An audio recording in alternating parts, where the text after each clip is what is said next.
everybody.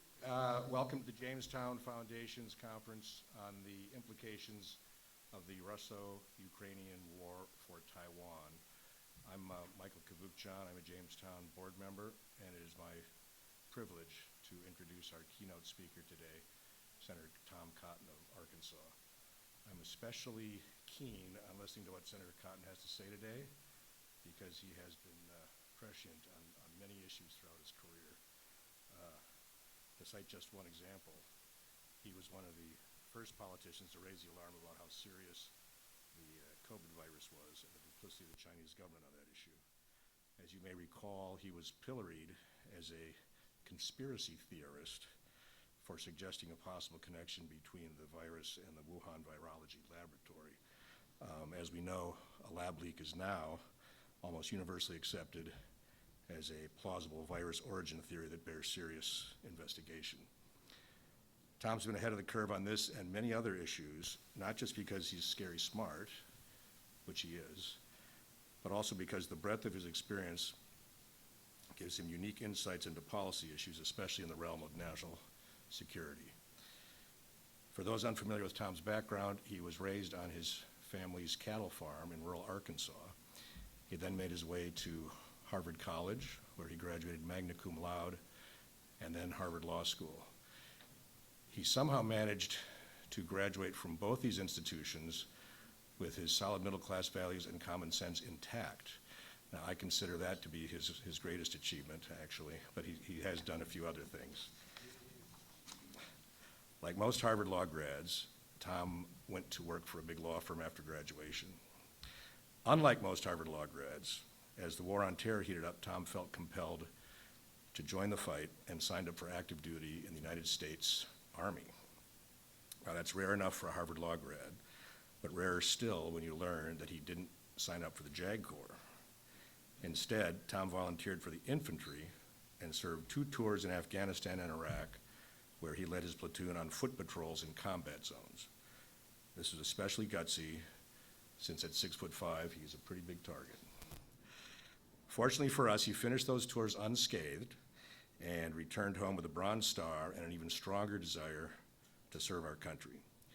Tom ran for Congress in his home district and then for the Senate, where he now serves on the Armed Services Committee, the Judiciary Committee, and the Select Committee on Intelligence. He's become one of the most important conservative voices in the Senate, but he is respected on both sides of the aisle. That's because he's proven himself to be a principled conservative whose views don't change with the political winds.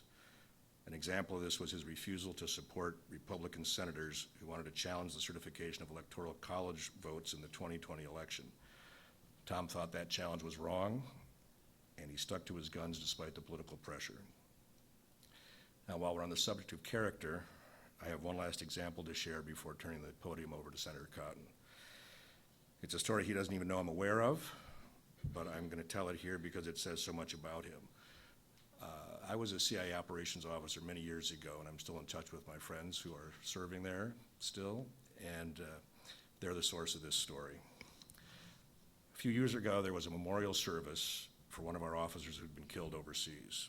The ceremony was held in the agency lobby with that large CIA seal embedded on the floor that you see in the movies, and an adjacent marble wall that has a series of stars carved into it. Each star represents one of the agency's secret warriors who died in the line of duty. During this particular ceremony, a man entered the room and quietly stood in the back. At the end of the service, he left without saying a word. No fanfare, no schmoozing, no entourage, no press. Now, that man was Senator Cotton. He had taken the time from his hectic schedule to come to Langley for this ceremony as a sincere gesture of respect for a fallen patriot. Now, to me, that story shows our speaker to be a rare politician and a true patriot himself. And it also epitomizes what I believe is Tom's defining characteristic, and that is genuineness. For those reasons, it is my genuine pleasure and my honor to welcome to our podium Senator Tom Cotton.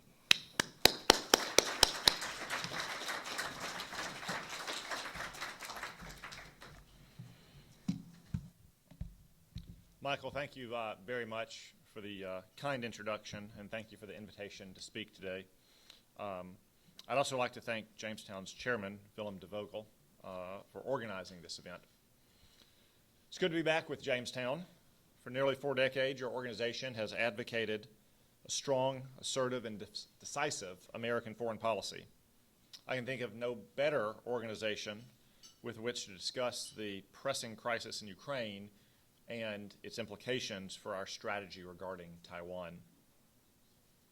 First, I think it's essential to recognize that the current crisis in Ukraine did not begin in February of 2022. It began in January of 2021 when Joe Biden took office. Remember that in his first week in office, President Biden handed Vladimir Putin his #1 diplomatic priority: the unconditional renewal of the badly one-sided New START nuclear arms treaty.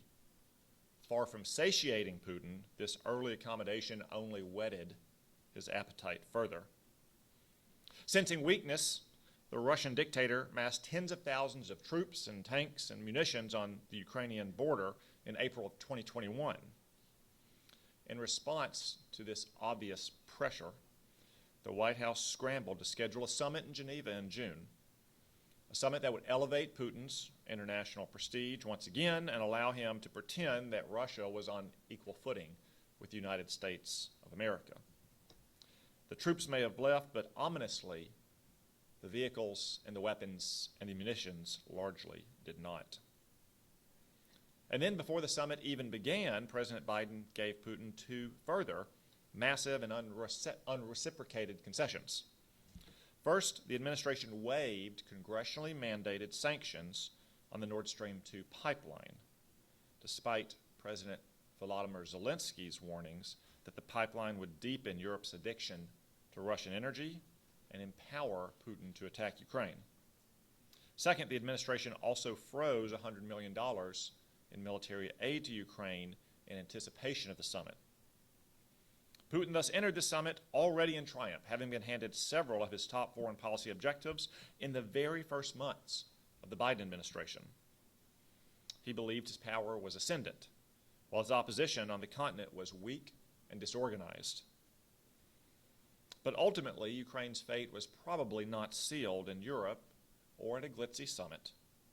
It was almost surely sealed in the mountains of Afghanistan, on a runway in Kabul.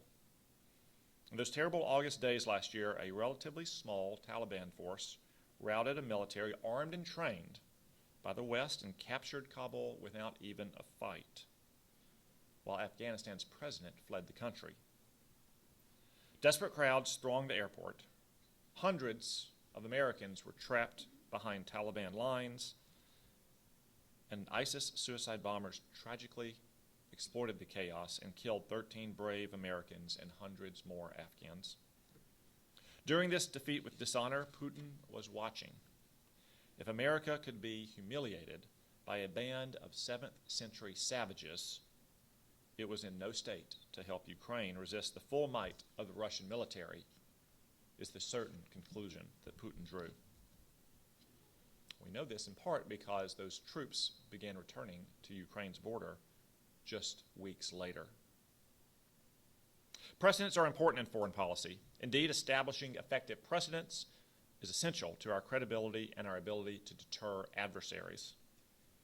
In Afghanistan, President Biden set a clear precedent that he would not act to save an ally in its moment of greatest need. In doing so, he undermined American deterrence in Europe and set the stage for Russia's renewed aggression. In the months that follow, Russia assembled nearly 200,000 troops on the Ukrainian border. Again, the Biden administration made a series of unforced errors. The president said NATO might not take action if Russia's attack was simply a minor incursion. The president began his bad habit of repeatedly telling Vladimir Putin what the United States would not do to deter a Russian invasion. At the same time, the president ordered the evacuation of our embassy in Kyiv, sending a clear message that America thought Ukraine would buckle without a fight.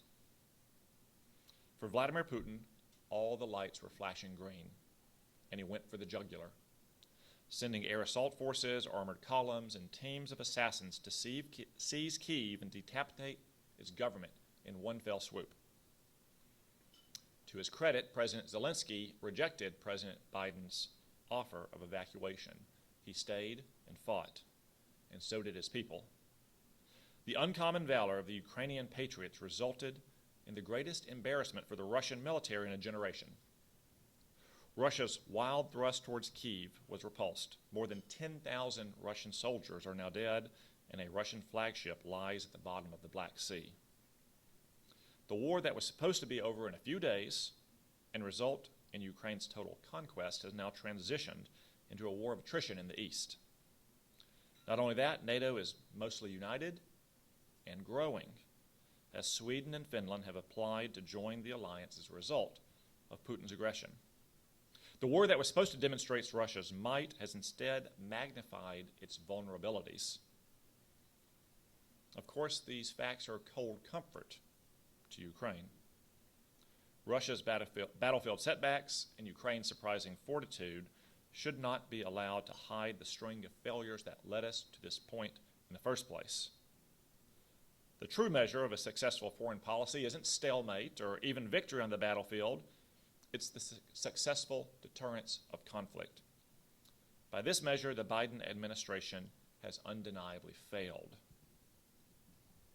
We should back Ukraine to the hilt, not only to stop further aggression by Russia in Europe, but also to send a clear message to communist China. If China invades Taiwan, it too will fail. For just as Russia watched what happened in Afghanistan, China is now watching closely what's unfolding in Ukraine. As I said before, precedents matter. We must set a clear precedent that it's painful for Russia and unmistakable for the Chinese. Today, there are warning signs that Beijing may be considering an invasion. Chinese aircraft regularly swarm Taiwan's air defense zones, probing their weaknesses, exhausting their pilots and aircraft, and setting camouflage conditions for a potential invasion in the future. Just last week, Beijing repeated its unlawful claim that the Taiwan Straits are internal waters that China has a right to control completely. Chinese Communist Party spokeswoman even threatened Taiwan's demise if it attempts to defend itself from invasion. In response, President Biden on 3 occasions has rightly declared that America will defend Taiwan if China attacks, only for anonymous White House aides to immediately walk back those statements, leaving us in the worst of both worlds: provocation without deterrence. The U.S. government has somehow succeeded in making strategic ambiguity even more ambiguous, when it should be doing the opposite. Or, to borrow a phrase from Joe Biden that he used to criticize President George W. Bush, his policy is now apparently one of ambiguous strategic ambiguity. Certainty is essential to deterrence. The United States should end this policy of strategic ambiguity and adopt one of strategic clarity. There must be no doubt. We will fight to defend Taiwan, and China will lose if it invades Taiwan. We must also learn the most basic lesson from the run-up to the Russian invasion of Ukraine. Deterrence comes before the conflict, not during it. As we change our declaratory policy regarding Taiwan, we also ought to substantially increase arms shipments to Taiwan. In doing so, we must keep in mind, though, that not all arms are created equal. We should have a frank conversation with the leaders in Taipei about what weapons they need to deter an invasion by communist China. Instead of expensive and large weapon systems that may be immediately targeted in the event of war, we can provide Taiwan with an arsenal of asymmetric, highly mobile weapons, such as Stinger missiles, ground-launched anti-ship cruise missiles, and advanced sea mines. For decades, China's military armed itself with the weapons to deter a superior American military. Turnabout is fair play, and it's only fitting that we give the Taiwanese the same capabilities to deter the People's Liberation Army. We must also work with Taiwan to expand and dramatically improve its reserve forces so that, in the event of invasion, they can augment the island's defenses rapidly and effectively. We must continue to readjust our own posture in the region, rebuild and reinvigorate our Pacific Fleet, and deploy a full array of military assets to the Western Pacific. And we must expect our friends in the region to also build up their own capabilities and share in this collective burden. We should not rely solely on military tools, though. We must inform Beijing, in no uncertain terms, that we will also deploy the full array of economic measures to cripple their economy and erode their keystone of domestic stability in the event they attack Taiwan. We must make clear that we will cut their economy off from global markets, freeze their assets in the United States, eliminate their companies from Western stock markets, and restrict their supply of raw materials from the rest of the world. They must know that their exports will rust and rot in their own ports, their factories will go quiet, and their people will grow restless. The United States and our allies must be willing to cut China off from global trade and finance until they end any future aggression and recognize that the Taiwanese people have a right to govern themselves. The good news is that the Chinese Communist Party can still be deterred. It's dangerous, but it's also vulnerable. The Chinese Communist Party depends on the outside world to feed the Chinese people above a mere subsistence level. Its military is enormous but untested, and it may be just as riven with nepotism and corruption as it appears the Russian military was as well. A fully rearmed America, standing strong with our allies in support of an armed and ready Taiwan, is not only capable of repulsing a Chinese attack on Taiwan, but also, and more importantly, likely to deter the attack in the first place. We're living in unmistakably troubling and dangerous times. We must meet them with unmistakable strength and resolve, because only the strong can deter aggression. Only the strong can preserve the peace, and only the strong can preserve their freedom in a dangerous world. Thank you all. I will now be happy to take your questions.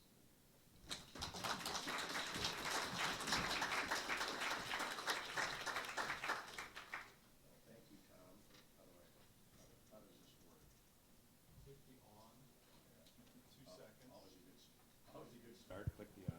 How about now? There. Hello?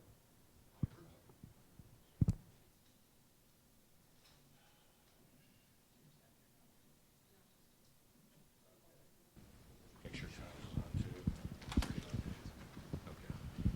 Okay. All right, well, thank you, Tom. One of the many things I like about you is there is no strategic ambiguity about where you stand. So thank you. It's time for questions now. When I call on you, I want you to state your name, stand up, state your name and your affiliation, and ask a concise, direct question. The senator's got to be back in the Senate. He's got to leave here at 9:45, so we don't have time for speeches from anyone but him. If you give a speech, I might cut you off. You remind me of John McCain. He used to say on occasion that your questions should have two sentences. The first sentence should end in a question mark, and the second sentence should be thank you. Okay, that's but we won't enforce the McCain rule. A good rule to follow. So I'm gonna start out with two questions that I have, actually, as examples of questions, the question format. Senator, you wrote an op-ed back in November warning that Putin was going to invade Ukraine. As I said in my intro, you've been prescient on many issues. How did you know so far in advance, before other people were focused on this issue, that this was going to happen? So I wrote that op-ed actually in early October. I didn't publish it until early November because only then did administration officials leak what was at that point overhead intelligence and other kinds of intelligence that showed the beginning of this buildup. I'd long been concerned about Russia reigniting the frozen conflict in eastern Ukraine. Going back to my early days in the Senate in early 2015, it looked like Russia may have been about to launch a lightning strike to Mariupol and then to try to connect the Donbas territory it controlled to Crimea. So it's something I've been on the lookout for a while. As I said in my remarks, the buildup in April was ominous. Doubly so is the fact that they left behind so much of their equipment. So it clearly wasn't just part of routine annual military exercises. And then, as I mentioned in my remarks, I thought the threat environment had grown much graver after August when we had such a terrible fiasco in Afghanistan. I remember being home during our August recess thinking that the confluence of forces probably is going to encourage Vladimir Putin to go for the jugular, not just that he perceived Joe Biden as being weak, that NATO was divided at that point. President Zelensky had not yet buckled under 2 or 3 years of pressure to reverse Ukraine's drift to the west from Putin's point, and Putin himself was beginning to get up there in years. And then we get back in September and October, and our intelligence agencies confirmed all the things I had observed and been thinking. So I wrote that op-ed about what we should do. I put it in the can, and I just waited until some of that intelligence became public. And I think that was the last day or two of October, and published it in early November. Well, thank you. Well, so you were ahead of the curve and ahead of our intelligence agencies on that issue. And that leads me to the next question I wanted to ask. There's a consensus that we had an intelligence failure on the Ukrainians' ability to fight back so hard. Do you agree that that was an intelligence failure? And if so, what do we do about it? Yeah, there's no question there was a significant failure. I've had this discussion in public settings with some of our intelligence agency heads. You know, General Barrier from the DIA acknowledged it at the Armed Services Committee. And I stressed that there was a failure about Ukraine's ability to fight back against the Russian army, not just to sharpshoot our intelligence agencies, not to point out their mistakes. I have great respect and admiration for our intelligence officers, so much so that I married one of them. But they made a serious mistake here, and it's a mistake that has ongoing policy implications in the real world. I think one reason why President Biden and a lot of Western leaders were slow off the marks in December and January, and really even up to the war itself in the beginning days of the war, is because they believed that Russia would be able to seize Kyiv and topple the Zelensky government almost immediately. So, for instance, why would we provide them advanced weapons? Or for that matter, why would we impose sanctions on Russia that's going to hurt our economy in a war that's going to be over in 72 or 96 hours? That still has echo effects. You know, part of the reason you see Russia incrementally grinding out territorial gains in eastern Ukraine right now is that we still are getting heavier weapons to Ukraine and training them on those weapons, because, you know, they're much different than, say, a Javelin, which, you know, I could probably get 30 minutes of refresher training on from my Army days and be ready to employ again, and I could probably teach any of you to employ after about an afternoon of training. It's very different from a HIMARS or a multiple launch rocket system. And it all goes back to the expectation, and I got to say, in some European capitals, probably the hope that the whole war would be over by the first weekend. And it wasn't, and when it wasn't, I think President Zelensky really shamed a lot of people, not only here in Washington, but in Western Europe as well, into rushing more aid to Ukraine, the kind of aid that they needed in northern Ukraine to empower their dismounted infantry to repel the armored attacks on Kyiv. But we still see the failures there, and that's one reason why I think it's important that we be upfront and honest that the intelligence failures about what would happen after Russia crossed the line of departure still has genuine policy implications on the ground. They were largely right leading up to the war. They got a lot of good intelligence from overhead intelligence or signals intelligence about what Russia's army was up to. Now, we consistently heard that, well, we don't know if he's made a final decision, and I would always stress, like, well, I know you don't know that, I mean, but you don't have to have Vladimir Putin's mistress or butler on payroll to just look at the inherent logic of events and figure out what's going on here. But the failures about what would happen after the invasion started still have grave consequences on the ground. Thank you. Well, I'm just glad we have you on the Intelligence Committee and that you can consult your wife for inside information. Okay, let's turn to the audience for questions now. Glenn?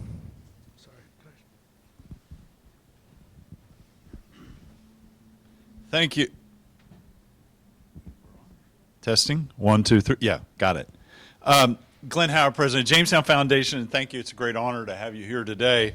My question was, Ukraine's fought back valiantly, but public reports suggest Putin has continued to make gains in the east.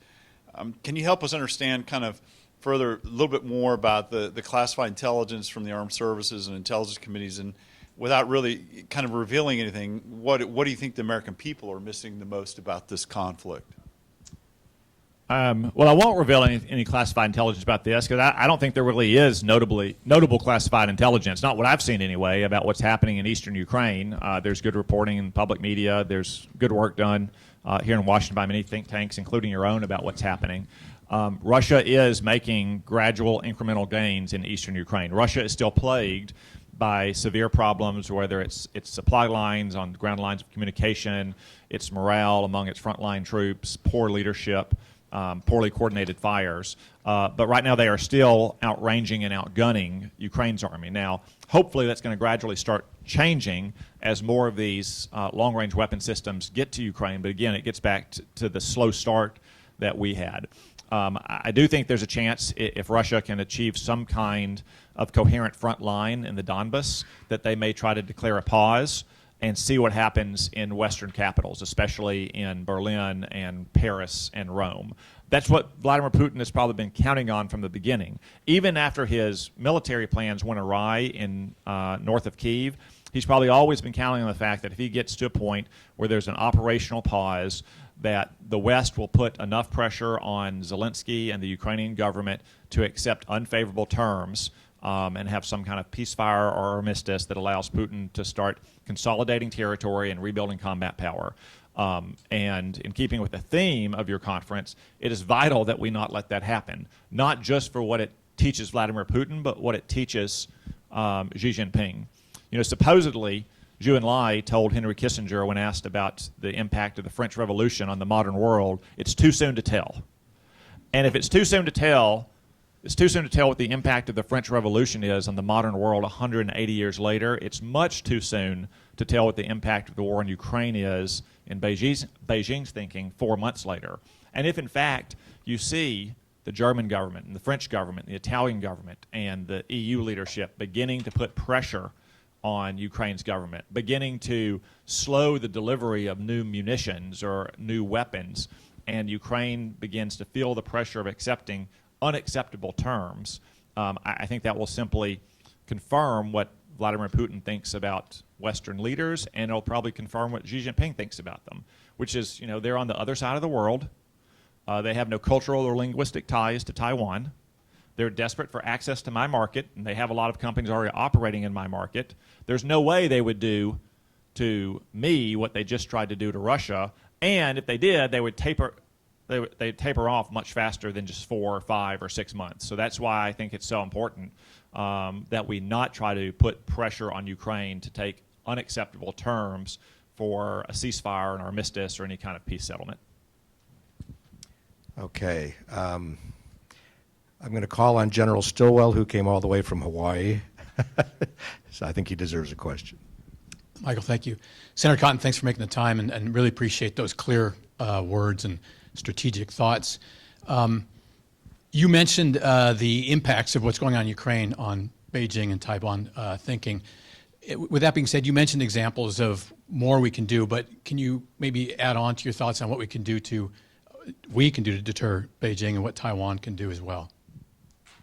Yeah, I mean, I think it's important to note that in Ukraine, the only thing that has changed Putin's thinking, the only thing that has protected Ukraine is battlefield success.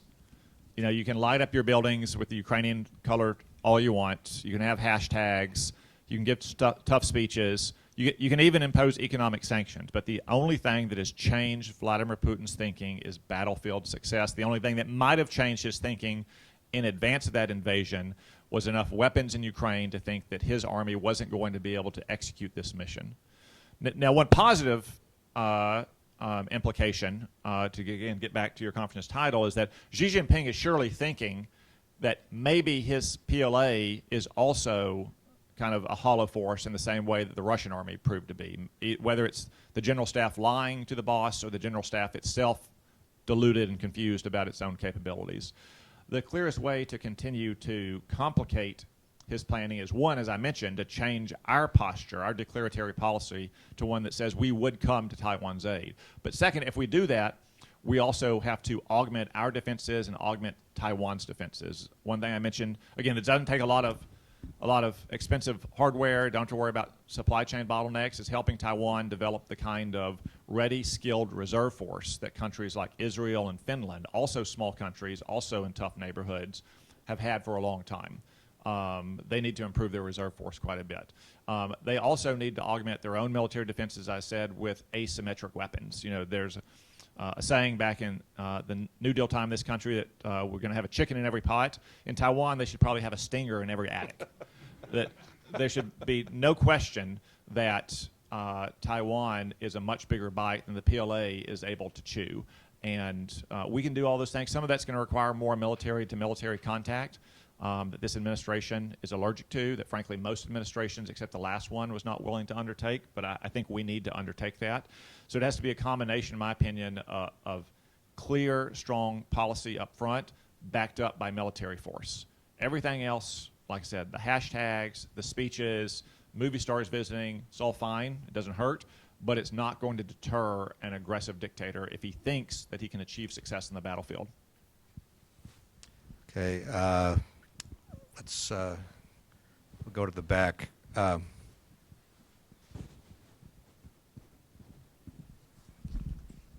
Jonathan Outenarn, editor-in-chief of China Brief. You have voiced support for Finland and Sweden being included in NATO, and some have argued that that would extend NATO's borders with Russia. What do you think the value added would be of Finland and Sweden to NATO? Thank you, sir. So I think there's a lot of value added to having Finland and Sweden in NATO. Again, first and foremost, NATO is a military alliance. It's not a political alliance. It's not a diplomatic alliance. It's not a debating society where we talk about our shared values and aspirations. Those are all fine. It is a military alliance to deter Russian aggression. And Sweden and Finland both have highly capable militaries. Let's just be honest. They probably have militaries better than half or maybe two-thirds of current NATO members. I won't name them by names, but I bet a lot of you know who they are. And they know who they are as well. But they've long had capable militaries, and those militaries are largely already interoperable with NATO. Second, they have large defense industries as well, defense industries that are needed for a lot of the smaller NATO partners who don't have such industries, or that are needed to provide arms to a country like Ukraine in its hour of greatest need. On the question of the border, you know, I hear this a lot in Congress about how bad it is for us to add 800 miles of border with Russia. I think we should turn that on its head. We should think about how bad it is for Russia to have to defend 800 more miles of border with NATO. Border of Finland as well. The Russian general staff has been for 80 years deeply steeped in what happened in the Winter War in 1939 and 1940. No Russian general officer wants to put his hand on that hot stove again. I mean, in some ways, what happened in that Winter War is exactly what happened in Ukraine. They spread out along that entire border. They did not mass forces. They assumed that they'd have a rapid victory. And in the end, they got repelled. And then they built up combat power in the south, and they were able to get a favorable settlement on their terms. But then Finland continued to fight back. So rather than thinking about what kind of risk this poses to NATO, I think it's better to think about what kind of risk it poses to Russia and how it complicates Vladimir Putin's war planning. It reminds me of the story about U.S. Grant taking command of all of the Union armies in the spring of 1864, and he gets to Washington, and then he goes out to the Army of the Potomac, and they're doing some war planning, and he keeps hearing about what Robert E. Lee is going to do. And he told these general officers, who for 2 years have been largely whipped by Robert E. Lee's Army of Northern Virginia, I am heartily tired of hearing about what Robert E. Lee is going to do. You all think that he's going to do a backflip and 2 somersaults and end up at our rear and both of our flanks at the same time. Go back to your commands and think about what you are going to do to Robert E. Lee. And I think adding Sweden and especially Finland complicates Russia's war planning and defenses much more so than it does ours. Finally, I would just add Russia and Finland and Sweden also both have advanced industrial economies that add a lot of economic might. They also have the only two real competitors outside of South Korea to Huawei and ZTE and other Chinese telecom, and that's an important asset to add to NATO as well.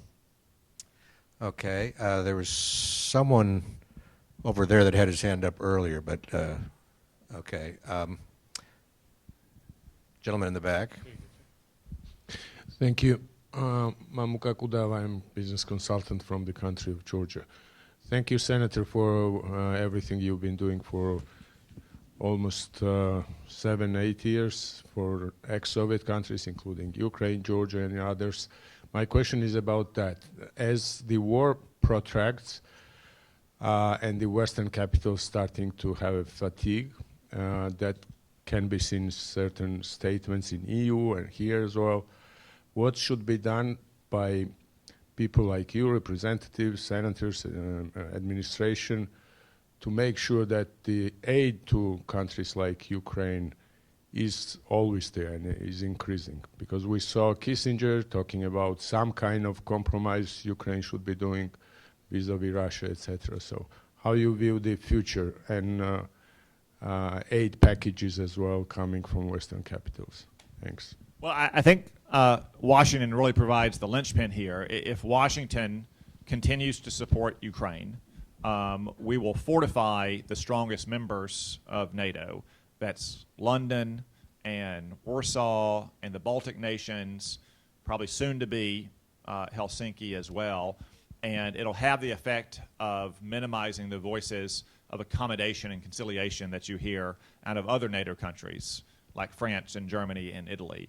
But if Washington starts crawfishing away from the Ukrainian government and starts delaying the delivery of munitions or weapons, then it's only going to embolden those voices in Western Europe.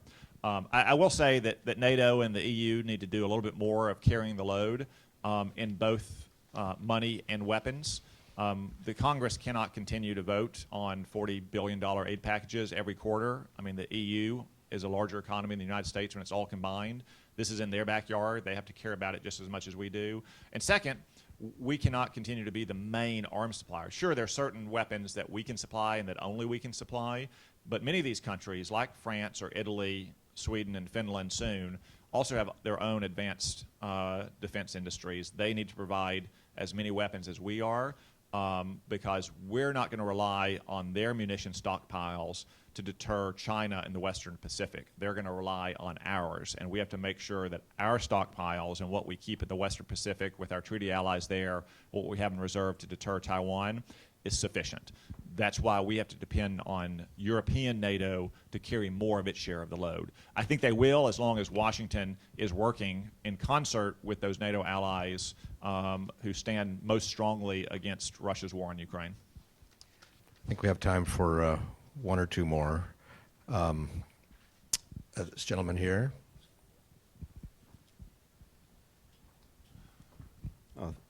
Thank you. I'm Greg Rushford. I publish an online journal on national security. Do you see any need to strengthen the ability of the United States to counter Chinese disinformation aimed at weakening Taiwanese resistance, such as maybe helping the CIA's Open Source Center be more effective, or the fund more the State Department Center for Global Engagement? Yeah, I mean, I think Chinese propaganda, like Russia propaganda, is pervasive and it's insidious. You see it here in Washington. It's behind advertising inserts in the hometown paper. You see it across the country, frankly, in the China lobby that pops up in all kinds of unexpected ways to most Americans, whether it's universities and colleges that are depending on Chinese nationals paying full-freight tuition, or lobbying through manufacturers, not just giant global companies that are obviously indebted to China, like ESPN and Disney, but even middle market manufacturers. It is a pervasive influence in our politics, and we need to do more to highlight it and to counteract it. We also need to do that in the Western Pacific too. I think you see something of a dry run here in Ukraine as well. Another intelligence failure was that Ukraine's command and control and their access to civilian internet communications would be totally black within not days, really hours. And that just isn't the case. In fact, a lot of places in Ukraine now have probably better internet access than they once did because Elon Musk has put Starlink terminals all around the country for a few $100s each. So this is a real challenge, but it's a challenge that I think we have the technology to overcome if we have the political will.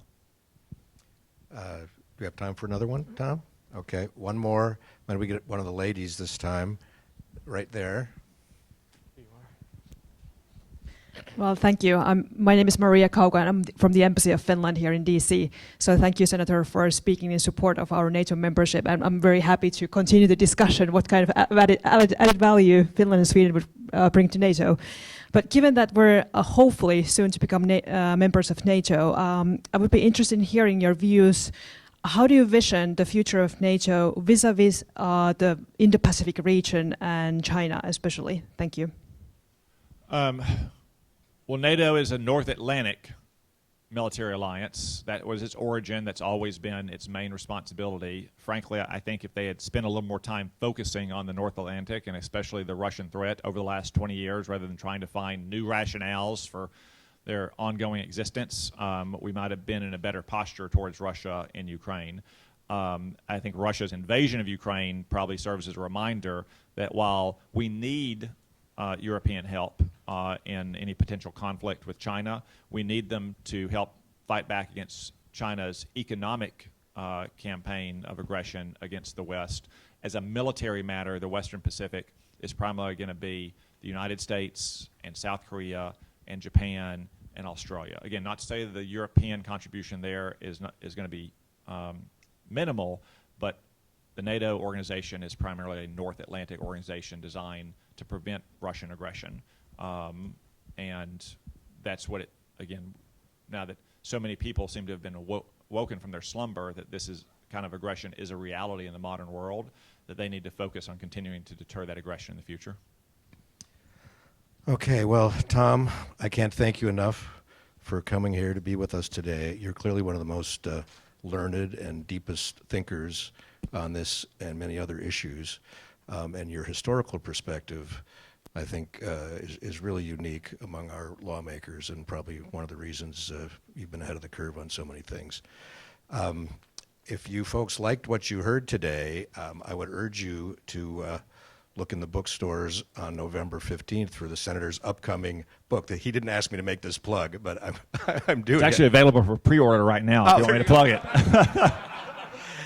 It's called Only the Strong, and it chronicles our foreign policy mistakes over the last few decades and what we need to do to make America strong again. His last book, Sacred Duty, was a New York Times bestseller, and I expect nothing less from this one. So again, what a privilege to have you here, Senator, and just want to thank you on behalf of the Jamestown Foundation for taking the time. Thank you.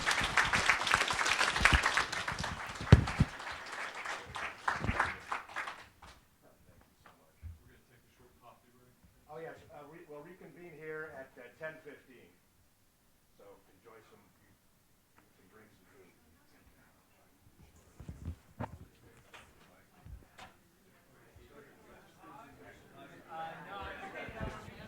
Reconvene at 10:15 back here.